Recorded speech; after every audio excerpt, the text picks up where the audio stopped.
Yo, what's up sa inyo mga kasarap? Isa ka rin ba sa katulad kong tao na ayaw umulit ng ulam?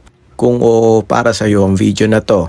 Kung hindi naman, depende na sa iyo kung gusto mo ituloy ang panonood. Kaninang tanghali ulam namin ay nilagang baboy.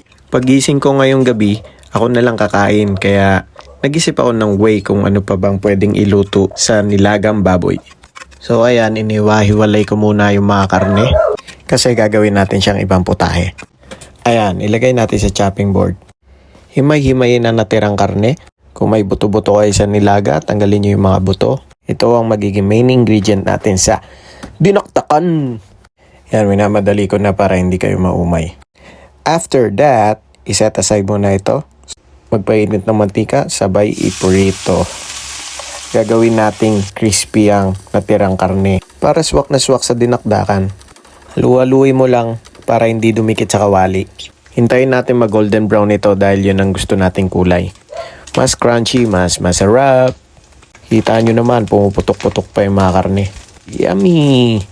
Dahil galing na nga ito sa nilaga, sure na malasa na ito. After nun, syempre may natirang patatas dun sa nilaga.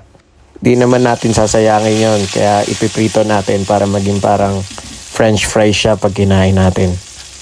Ayun, make sure lang natin na pag niluto natin yung french fries, crispy siya para masarap pag nilagyan natin ng asin. Ayan, sa tingin ko pwede na sa akin to kaya ililipat ko na sa lagayan. Hindi matatawag na dinakdakan kung walang sibuyas at siling berde. Kaya ito, i-chop na natin.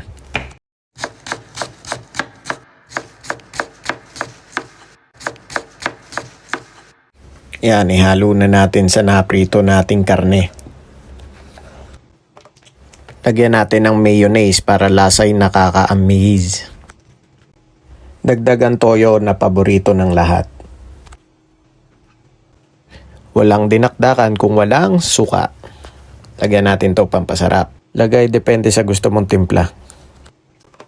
Katapos nyan, imekos-mekos mo lang insan.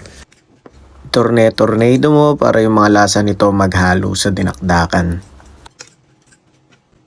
Ayan na, finishing move, lagyan ng kalamansi. Depende sa'yo kung gusto mong lagyan pa, pero sa akin mas okay kung may kalamansi.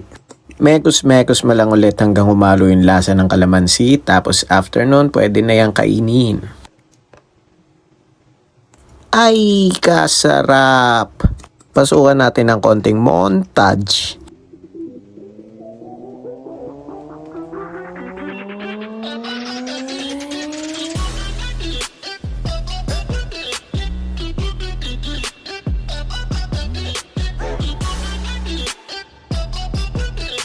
Ayan, salamat sa mga nanood. Sino bang nag-akala na ang nilaga pwede mong gawing dinakdakan? Siguro yung mga maarte lang katulad ko. Tara na, kain tayo. Kung umabot ka sa video ko hanggang dito, maraming salamat sa iyo.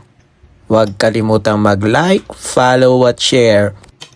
Kung may makita ka ring ads, huwag mo na ang i-skip. Comment na rin kayo kung may naiisip kayo na pwede ko panlutuin. Salamat! Ay, kasarap!